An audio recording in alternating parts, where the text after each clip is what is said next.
Halo anak-anak hebat, Assalamualaikum warahmatullahi wabarakatuh. Bagaimana kabarnya hari ini?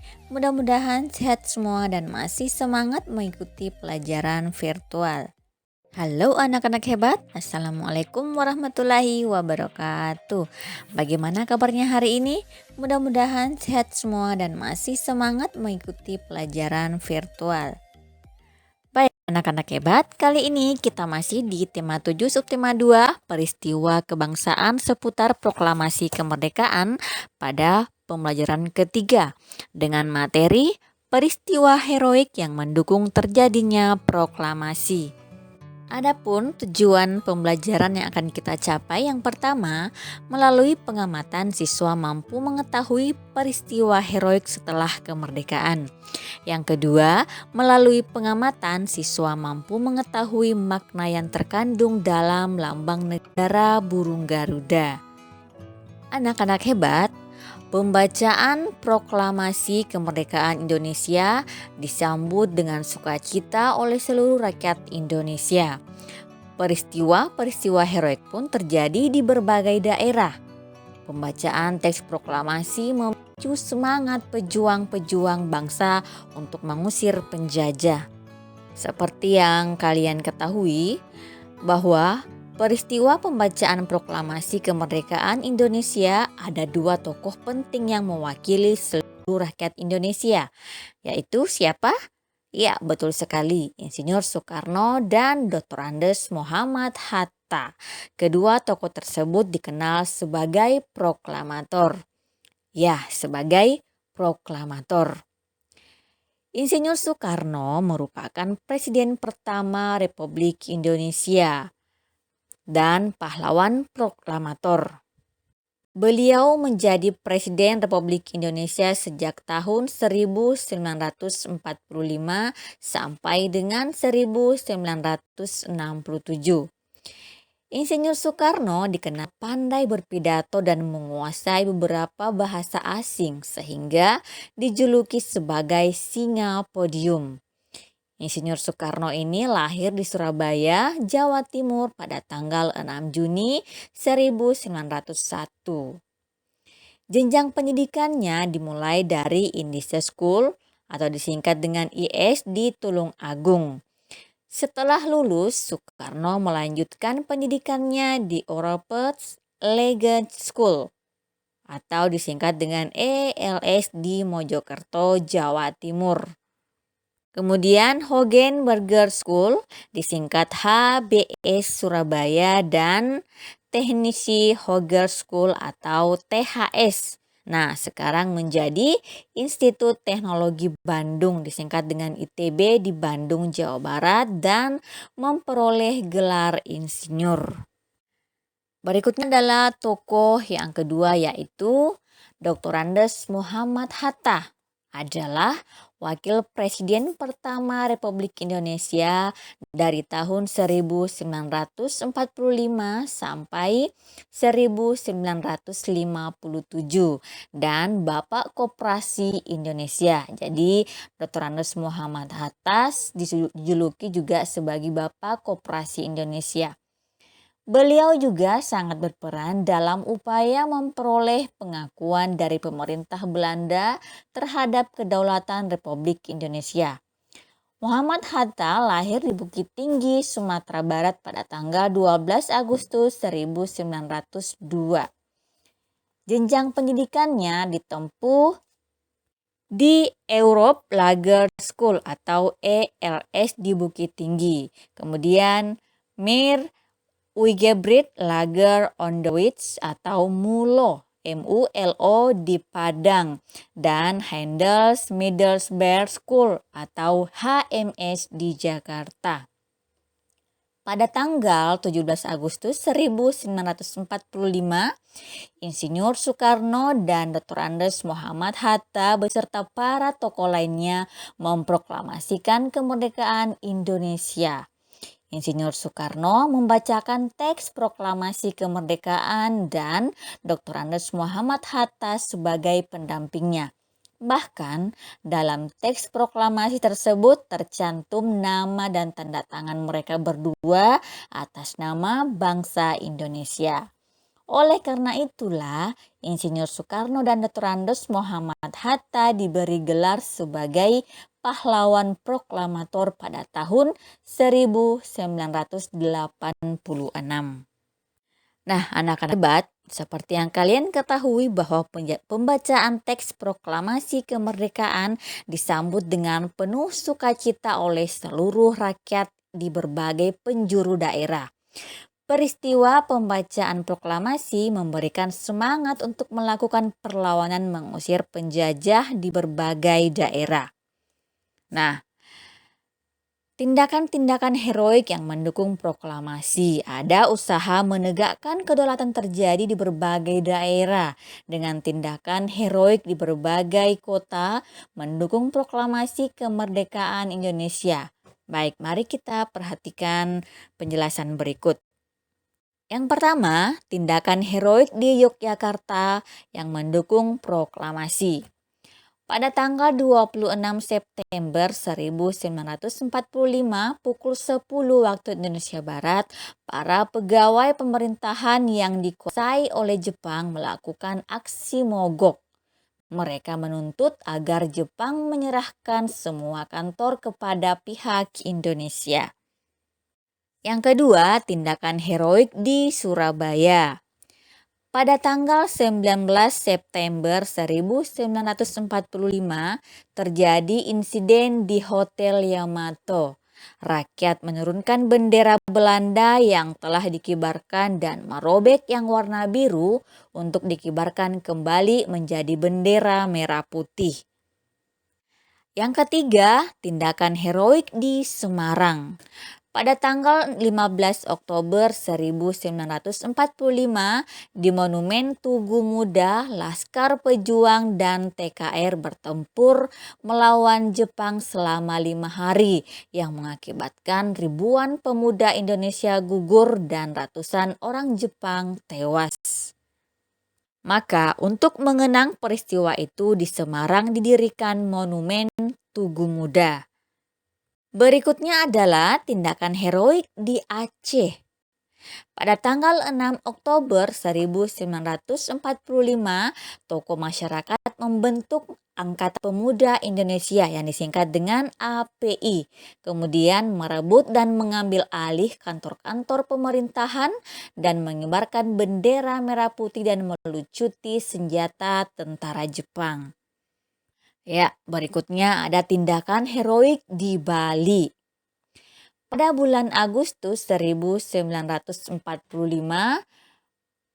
para rakyat membentuk organisasi Angkatan Muda Indonesia yang disingkat dengan AMI dan Pemuda Republik Indonesia disingkat dengan PRI. Tanggal 13 Desember 1945, pemuda merebut kekuasaan Jepang secara serentak. Tetapi usaha dari heroik Bali ini belum berhasil karena persenjataan Jepang masih kuat. Kemudian ada peristiwa heroik di Sumbawa. Bentrokan fisik antara pemuda dan Jepang terjadi di Gempe, Sape, dan Raba. Baik, sekarang kita beralih ke peristiwa heroik di Kalimantan. Rakyat Kalimantan juga berusaha menegakkan kemerdekaan dengan cara mengibarkan bendera merah putih, memakai lencana merah putih, dan mengadakan rapat-rapat. Namun, kegiatan ini dilarang oleh pasukan sekutu yang sudah ada di Kalimantan. Rakyat tidak menghiraukan larangan sekutu sehingga pada tanggal 14 November 1945 di Balikpapan atau tepatnya depan markas sekutu berkumpul lebih kurang 8.000 orang dengan membawa bendera merah putih. Ya, sekarang ada peristiwa heroik di Palembang.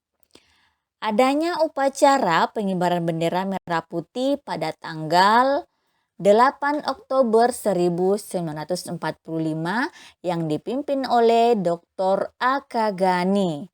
Pada kesempatan itu diumumkan bahwa Sumatera Selatan berada di bawah kekuasaan Republik Indonesia. Upaya penegakan kedaulatan di Sumatera Selatan tidak memerlukan kekerasan karena Jepang berusaha menghindari pertempuran. Nah, yang terakhir, peristiwa heroik di Makassar. Pada tanggal 19 Agustus 1945, Gubernur Samratulangi menyusun pemerintahan dan merebut gedung-gedung atau stasiun radio dan tangsi polisi.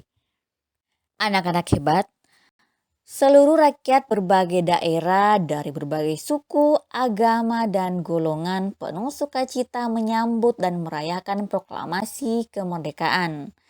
Akhirnya timbullah beberapa peristiwa heroik. Semua bersatu padu dan lebur saling bahu-membahu melakukan perlawanan terhadap penjajah. Semua menunjukkan rasa persatuan dan kesatuan. Tidak lagi memikirkan kedaerahan, suku, agama, dan golongan. Hanya ada satu identitas, yaitu Indonesia. Anak-anak hebat, tahukah kalian? Kita ini warga Indonesia hidup di tengah-tengah masyarakat yang memiliki keanekaragaman di segala bidang kehidupan. Nah, meskipun beragam dan berbeda, tetapi kita tetap bisa bersatu dan hidup dengan rukun. Ya, kita bisa melihat yang pertama, kita bisa melihat indahnya hidup berbineka. Ya, perhatikan lambang negara kita, yaitu burung Garuda. Lihatlah pita yang dicengkramnya. Pada pita itu tertulis kalimat Bhinneka Tunggal Ika. Kalimat tersebut diambil dari kitab Sutasoma karangan Putantular yang memiliki arti berbeda-beda tetapi tetap satu. Nah, kata-kata tersebut kemudian diberi makna yang lebih luas dan menjadi semboyan bangsa Indonesia, yaitu meskipun berbeda-beda tetapi tetap satu jua. Semboyan itulah kemudian yang mengikat keberagaman bangsa menjadi kesatuan. Anak-anak hebat, tidak cukup kita hanya mengerti artinya saja. Tentu kita juga harus memahami makna yang terkandung di dalamnya. Nah, setelah kita memahami maknanya, kalian harus menerapkannya dalam kehidupan sehari-hari. Nah, ketika kamu bergaul dengan teman dalam kehidupan sehari-hari, tentu kalian akan bertemu dengan keanekaragaman. Kalian akan berbeda dengan teman-temanmu. Mungkin kamu dengan temanmu berbeda dalam kepandaian, keterampilan, hobi, ukuran tubuh, warna kulit, kebiasaan, bahkan suku, golongan, budaya, dan agama. Nah, itu mungkin kalian akan ketemui perbedaan. Lalu bagaimana kalian harus bersikap? Ya, untuk menerapkan nilai-nilai Bhinneka Tunggal Ika, kalian pun tidak perlu harus meniru temanmu atau orang lain agar terlihat sama. Kalian tidak harus seperti orang lain, biarlah kalian berbeda dengan orang lain dan orang lain biarlah berbeda dengan dirimu. Kenapa? Kalian harus menyadari perbedaan itu, anugerah dari Tuhan Yang Maha Esa, yang harus kita syukuri. Ya, dengan demikian, kalian tidak perlu berselisih hanya karena adanya perbedaan. Kalian harus mensyukuri perbedaan dengan cara menghormati dan menghargai teman-teman kalian. Dengan begitu, perbedaan itu justru membuat hidup makin indah. Ya, anggaplah perbedaan itu layaknya warna-warni yang berpadu indah pada pelangi di langit yang cerah. Anak-anak hebat, dengan semboyan Bhinneka Tunggal Ika, kita bisa menikmati indahnya hidup bersatu dalam perbedaan. Kalian tidak dapat hidup sendiri. pasti kalian juga membutuhkan bantuan orang lain. Demikian pula, kalian juga dapat membantu orang lain dengan saling membantu di tengah masyarakat. Hidup akan terasa aman, nyaman, dan tentram. Misalnya, dalam bidang keamanan masyarakat. Nah, untuk menjaga keamanan masyarakat, setiap anggota masyarakat wajib melaksanakan ronda sesuai jadwal. Semua mendapat kewajiban yang sama, tidak memandang dia kaya atau miskin, tidak pula memandang asal suku dan agama. Dengan demikian, di masyarakat akan tercipta keamanan dan ketertiban. Nah, itulah salah satu arti pentingnya persatuan dalam perbedaan. Nah, apa saja yang akan terjadi jika tidak ada persatuan di masyarakat? Ya, tentunya tanpa persatuan, kerukunan di masyarakat sulit terwujud. Setiap orang akan hidup mementingkan dirinya sendiri. Di antara orang akan muncul rasa saling curiga. Hidup pastinya tidak akan aman. Nah, salah satu wujud nyata adanya kerukunan dan persatuan di masyarakat adalah tradisi gotong royong. Ya, gotong royong. Misalnya, bergotong royong membangun rumah. Bergotong royong itu melibatkan semua unsur masyarakat sehingga akan tercipta adanya persatuan, bersatu dalam perbedaan. Baik anak-anak hebat, mari kita renungkan. Kalian telah mengetahui arti penting persatuan bagi diri kalian dan bagi masyarakat secara luas. Ingatlah, itu adalah sebagai bekal kehidupanmu kelak. Dan sekarang, kalian juga sadar bahwa ternyata kalian juga bisa hidup dalam keberagaman. Baik anak-anak hebat, sampai juga kita di penghujung materi pada hari ini. Namun seperti biasa, ada tugas buat kalian. Ada tugas yang pertama, menjawab pertanyaan atau mengisi titik-titik dalam kotak yang di bawah tentang Insinyur Soekarno. Tugas yang kedua, menjawab pertanyaan ada 10 nomor dan silahkan kalian tulis soalnya dan dijawab dengan jawaban yang benar. Jangan lupa mengirimkan kepada ibu guru agar kalian mendapatkan nilai. Baik anak-anak hebat, sampai jumpa di video berikutnya. Selalu jaga kebersihan, patuhi protokol kesehatan. Wassalamualaikum warahmatullahi wabarakatuh.